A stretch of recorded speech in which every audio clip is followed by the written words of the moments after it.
lo han visto ustedes en cursos anteriores. La pérdida de energía se debe a la longitud de la tubería, se llama pérdida por fricción, y luego hay pérdidas por válvulas, por accesorios, por codos, por entrada y salida de una tubería, se llaman pérdidas menores o pérdidas locales. Hay varios nombres para eso. Pérdidas menores, pérdidas locales o pérdidas por accesorios.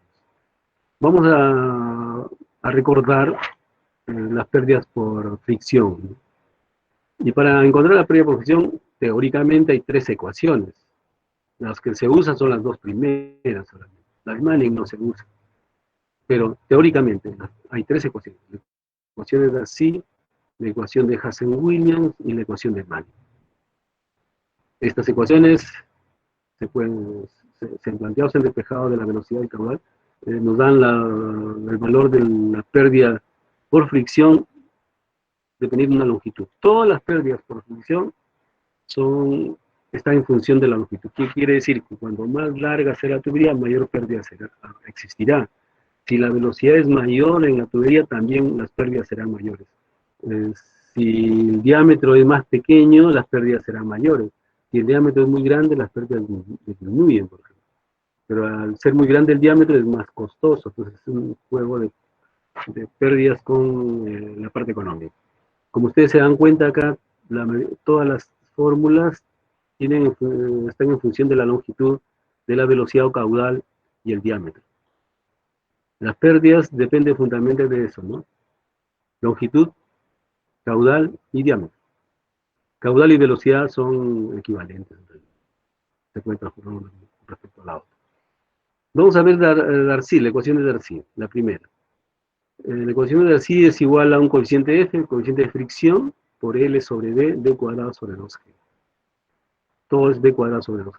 F es el coeficiente de fricción que ustedes conocen, es un factor que depende del número de Reynolds, es adimensional, depende del número de Reynolds y la viscosidad relativa de la tubería, E o K sub S sobre D. Acá he puesto, voy a ponerle en presentación mejor. ¿Se ve mejor ahí? ¿Me avisan? ¿Sí? Ingeniero. Sí, ya, perfecto. Mejor así que no. Ya, listo, lo voy a poner en presentación. Bueno, para mí era más cómodo chiquito, pero para ustedes me parece que esto está mejor. Tenemos acá, como ustedes comprenderán también, estas clases virtuales lo que han hecho es, nos han agarrado todos los profesores de sorpresa, y muchos no tenemos las clases preparadas en el trabajo virtual, así que lo que he hecho es pegar de mis clases escritas, ¿no? Ya más adelante podré mejorar esto. Pero acá es una clase, pérdida de energía por fricción. En tubería las pérdidas de energía se deben principalmente a la fricción por su longitud.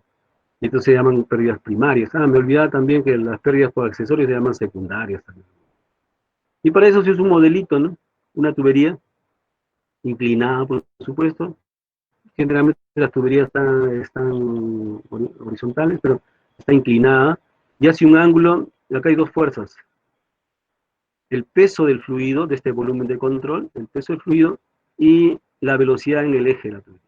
Eso hace un ángulo, que es diferente al ángulo de inclinación, por si acaso, ¿no? Con facilidad se pone este ángulo. Se puede poner también este de acá y llegar acá. Será otro ángulo, por supuesto. Pero el ángulo entre el peso y la velocidad se llama el ángulo θ. El peso del fluido es fácil, es peso excesivo por volumen. El volumen es el área transversal por la longitud, ¿no? Volumen total. Es como si tuviéramos el volumen de un cilindro. Entonces vamos a hacer la siguiente. Y acá he puesto una gráfica para simular una tubería. En una tubería, si una isla tiene fuerzas de presión en ambos lados, tiene el peso, miren, el peso del fluido, en esta figura azul, y tiene los esfuerzos de corte en la pared, TAP sub 0, señor, esfuerzo cortante sobre la pared. Entonces, con eso tenemos nosotros esquematizado en esta figura, esta de rojito, todas las fuerzas, volumen de control. Pero primero aplicamos la ecuación de energía, ¿no? La ecuación de energía entre el punto 1 de ingreso y el punto 2 de salida. Z1 más la presión más la energía cinética en 1 es igual a Z, la presión y la energía cinética en 2, más las pérdidas por fricción de 1 hasta 2. Es una distancia pequeña, así que no hay ningún problema. Pero ¿qué ocurre? Que el caudal es constante, el diámetro es constante, entonces la velocidad 1 es igual a la velocidad 2. Las velocidades de entrada y salida son iguales, por lo tanto, se pueden simplificar en esta ecuación de energía. Las presiones no son iguales. Z1 menos Z2 es una altura, por ejemplo, ¿no? Entonces acá he hecho una gráfica que ustedes ven a mano, Z1 menos Z2 con la longitud, y nos queda que coseno de teta, de este ángulo, de Z1 menos Z2. De tal manera que Z1 menos Z2 es igual a L coseno de teta. ¿Por qué? Porque despejando la ecuación de energía vamos a tener Z1 menos Z2, que nos va a dar igual a la presión 2 menos la presión 1 más las pérdidas de fricción. Despejamos la pérdida de fricción y nos queda Z1 menos Z2 más la diferencia de presiones. Y digamos esta ecuación muy simpática que se llama L coseno de teta más P1 menos P2 sobre peso específico. Esta ecuación que nos dice que la pérdida por fricción depende de la longitud y depende de la variación de presión. Si no hay longitud, pues no habría pérdida por fricción, obviamente. La presión en 1 no puede ser igual a la presión en 2. La presión siempre va a variar. Cuando el flujo está en movimiento, la presión cambia, definitivamente. Vamos a ver más adelante también que la presión puede aumentar un flujo, sí, si es que cambia el diámetro de la tubería. Pero si el diámetro es constante en la tubería, la presión va a ir disminuyendo. Esos son conceptos básicos que todo ingeniero mecánico de fluidos, cuando trabaje, tiene que saber. Y las pérdidas por fricción, la pérdida de energía por fricción, se deben fundamentalmente a los cambios de presión. Obviamente a la longitud también. Entonces acá tenemos el primer resultado de a qué se debe la pérdida por fricción. La longitud, P1 menos P2, coseno de teta. Luego aplicamos la ecuación de cantidad de movimiento. Voy a un segundo para detener la grabación porque no se puede grabar todo el tiempo.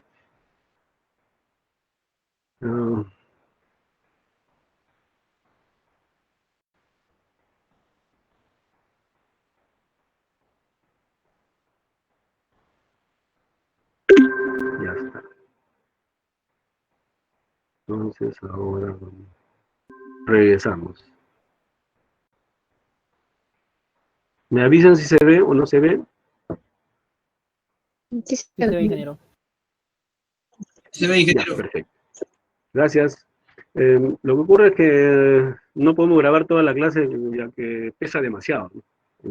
Bueno, y hay una discusión, aprovecho para decirles que hay una discusión con los profesores porque en civiles, por ejemplo, algunos profesores se resisten a grabar sus clases o graban poco tiempo porque dice, el director les ha pedido, a mí también ha pedido, que le enviemos las clases grabadas, todas las clases grabadas a la dirección. Y hay varios ingenieros, arquitectos también, que han dicho, ¿por qué les voy a dar mis clases grabadas? Porque es, como le dicen, propiedad intelectual.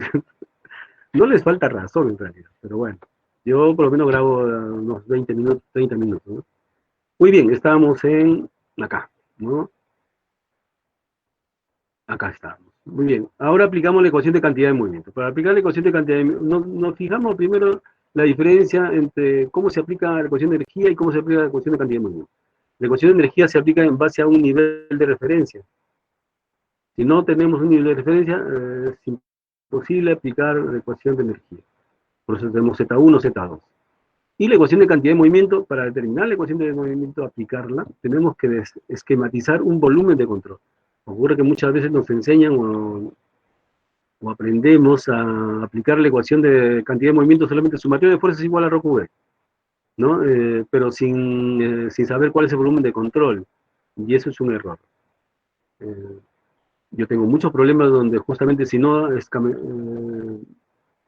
simula o esquematizan su volumen de control se puede equivocar. Entonces, pero acá es sencillo. Tenemos el volumen de control, ¿y qué dice la ecuación de cantidad de movimiento? La sumatoria de todas las fuerzas sobre el volumen de control tiene que ser igual al intercambio de momento. Entonces, ρQ, velocidad de salida menos velocidad de entrada. Aplicamos las fuerzas y tenemos la fuerza de presión en el punto 1 es P1 área 1, menos la fuerza de presión P2 menos área 2, más el peso, porque es una componente que va en dirección de la corriente. Creo que les dije, no sé, no me acuerdo, pero en hidráulica el sentido del positivo siempre va en dirección de la corriente. Por eso P1 a su 1 es positivo. Y P2 a su 2 es negativo. Más W por coseno de teta, fue la componente horizontal con respecto al eje de la tubería, menos la fuerza cortante sobre la pared de la tubería. Y eso es el esfuerzo cortante por el área, esta área, que es el área de la pared, como si fuera un papel, digamos, sobre un papel. Rho QV. Como las velocidades son iguales, la velocidad es constante, esto es cero. Velocidad 1 es igual a velocidad 2, por lo tanto este término es cero. En tuberías que no cambia su diámetro, esto siempre es cero. Y nos queda la presión 1, acá despejamos, el área 1 es presión, perdón, pi por diámetro al cuadrado sobre 4, que es conocido, igual en 2, el peso específico por pi diámetro al cuadrado sobre 4 por L, por coseno de teta.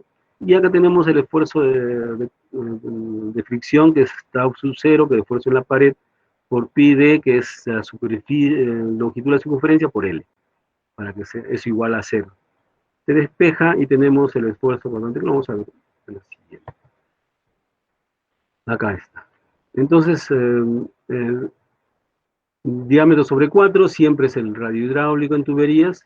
La pendiente de la línea de energía es la pérdida de energía sobre L. De ahí nos da que tau sub 0 es rho G por RH. RH no, radio hidráulico por la pendiente. Acá hacemos cuando teta es 90 grados. Teta 90 grados, no se olviden. ¿Qué significa teta 90 grados? Significa que la tubería es horizontal. Miren, acá está teta, en esta gráfica. Si esto es 90 grados, la tubería es horizontal. A eso se refiere. Cuando teta es 90 grados horizontal, tenemos esta ecuación. Tau sub 0, delta P por R sobre 2 veces L. Pero bueno, como en general hemos encontrado de esta ecuación acá, en esta parte inferior, el esfuerzo cortante de la tubería, hemos encontrado que es peso específico, el diámetro, la pérdida de energía entre 4L. Con esta ecuación lo que se hizo es dividir cada término por una cantidad constante, rho b cuadrado sobre 8, rho b cuadrado sobre 8. Y a este tau sub 0 sobre rho b cuadrado sobre 8 se le llamó F, factor adimensional o factor de fricción. Y nos quedó acá esta cantidad. Eso simplificando nos daba 2G por el diámetro HF entre LB cuadrado. De ahí despejamos F o despejamos la pérdida de energía. Y la pérdida de energía por fricción nos da ahora que es F, el factor de fricción, L sobre dB cuadrado sobre 2G, que es la famosa ecuación de Darcy-Knight. La ecuación universal que todos conocemos. Y esto es lo que usamos en realidad en la práctica, ¿no? Pero debemos saber de dónde viene, ¿no? Cómo viene. Al final usamos esto. Entonces, esta era la clase, ¿no? Imagínense acá en la vista inferior, ven tuberías, imagínense todas las pérdidas que hay pérdida por fricción, pérdidas locales, etc. Vamos a la siguiente. Y claro, hace 50 años, o sí, 50 años más o menos, que no había calculadoras ni computadoras, los ingenieros se preocuparon por hacer el trabajo fácil a otros ingenieros, ¿no? Entonces, y si toda ecuación lo transformaba en gráficas. Esta gráfica, por ejemplo, se ingresa en la parte inferior hacia arriba con el número de Reynolds. Y en la derecha ustedes ven la rugosidad relativa, ¿no? Que es K sub S sobre D. Si tenemos los datos de Reynolds y la rugosidad relativa, vamos y donde llega la gráfica, ahí a la izquierda, está el número F, que puede ser 0.025, 0.03 o el valor que dé. Esa era la forma gráfica que hasta hace 50 años se resolvía. Hoy en día no, a pesar de que todavía hay colegas que lo hacen, ¿no? Pero bueno, imagínense tener un dato de Reynolds, tener un dato de rugosidad relativa, y llegar a este punto y aproximar el F, siempre la vista no es tan precisa como una ecuación. Y ahora tenemos facilidades porque lo podemos programar, podemos calcular, etcétera, etcétera. Entonces, no vale la pena. Salvo que estemos pues en el campo, en emergencia necesitamos. Entonces, F es el factor, el coeficiente de fricción. Me olvidaba decirle que el coeficiente de fricción depende si es régimen laminar, si es rugoso, si es tubería lisa, para todo eso se hizo. Si está en transición, por ejemplo, muy útil esto. Entonces, la idea es, ¿y cuánto vale F? ¿No? Determinar el valor de F fue el siguiente paso. Perdón. Sí, también. El siguiente paso de los investigadores, ¿no? Bueno, la ecuación general, acá he puesto unas ecuaciones que yo uso, pues en centrales hidroeléctricas, para trabajo muy rápido, yo uso esto de acá. ¿Qué significa? La pérdida por fricción es FLD sobre velocidad al cuadrado sobre 2G, pero la velocidad es el caudal sobre área, entonces caudal al cuadrado sobre 2G, área al cuadrado. Pero el área es igual a pi diámetro cuadrado sobre 4, y acá al cuadrado, el diámetro se vuelve el diámetro a la cuarta, con este diámetro el diámetro a la quinta. Todas las partes numéricas las convertimos en un número, 2G por pi sobre 4 al cuadrado, y nos da 12.1. Es una fórmula más fácil de trabajar, es por ejemplo FLQ al cuadrado entre 12.1 diámetro a la quinta. ¿Por qué para mí es más fácil eso? Porque no calculo la velocidad, y el dato primero que tengo siempre es el caudal. Por ejemplo, una central hidroeléctrica está diseñada para un caudal de 15 metros cúbicos por segundo. No me dan jamás la velocidad. Siempre como dato me dan el caudal. Y con el caudal yo puedo estimar qué diámetro necesito. Y con ese diámetro que tenga voy a calcular qué pérdida tengo, ¿no? Si las pérdidas son muy grandes, cambio el diámetro. La longitud de la tubería no la puedo cambiar porque es físicamente imposible cambiar. Entonces el caudal es más fácil, el diámetro es más fácil. ¿Sí? Por eso que esta fórmula para mí es práctica. Si lo pongo como numerador, es 1 sobre 12, es 0.0826 FLQ cuadrado. Y el valor de F es uno de los valores más difíciles de tener. Por ejemplo, cuando estamos trabajando en acero, el valor de F es 0.011, 0.010. Ese es el valor teórico que está en los libros. En la práctica, de acuerdo a la rugosidad del acero, puede ser 0.018, por ejemplo, es lo más razonable cuando se diseña.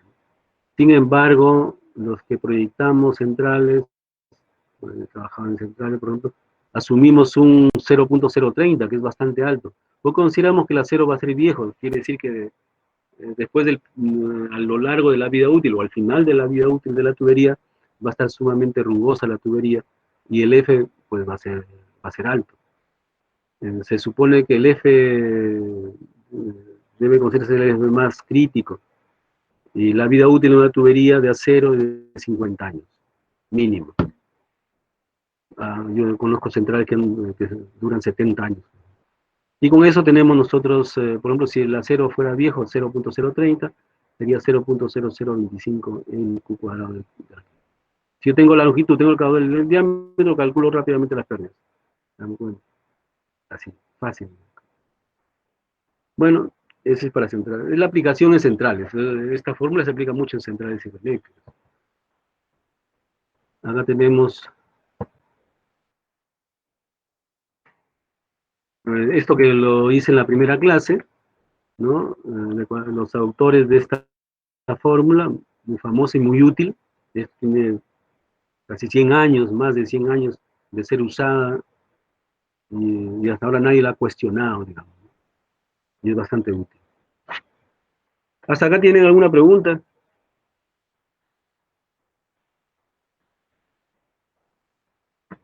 Jóvenes. No, ingeniero, por mi parte. Okay. Sí, porque lo que pasa es que en esta clase virtual es difícil de ver y preguntarles a cada uno de ustedes, cuando es presencial sí. Entonces uno se pasa hablando una hora, 2 horas, y es agotado. Pero bueno, hay que acostumbrarse, es cuestión de costumbres. Seguimos. Acá he puesto a último momento unas gráficas para indicar algunos problemas, puede ser útil, ¿no? Por ejemplo, en flujo en tuberías, si usted usa las ecuaciones del radio, el radio debe ir del eje hasta la pared. Pero si usa la distancia I, tiene que ir de la pared hacia el centro. Acá en la segunda gráfica lo puede ver también. Si es R, las ecuaciones va del centro del eje hacia la pared. Y si es I, es de la pared hacia el eje. Este es R sub 0. Y acá les he puesto a ustedes un cálculo rápido de cómo es el esfuerzo cortante, ¿no? En la pared, ¿no? El esfuerzo cortante es una distribución lineal. Si es lineal, yo digo es A más B por I, porque varía con I, de la pared hacia... Entonces, el esfuerzo cortante de esta forma, solamente acá, de A más B por I.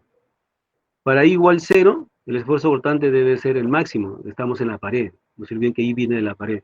Entonces, para I igual 0, el esfuerzo cortante es tau sub 0. Lo reemplazamos acá, entonces tau sub 0 es igual a A más B por I, que asumimos que es 0, entonces la constante A es el esfuerzo cortante en la pared.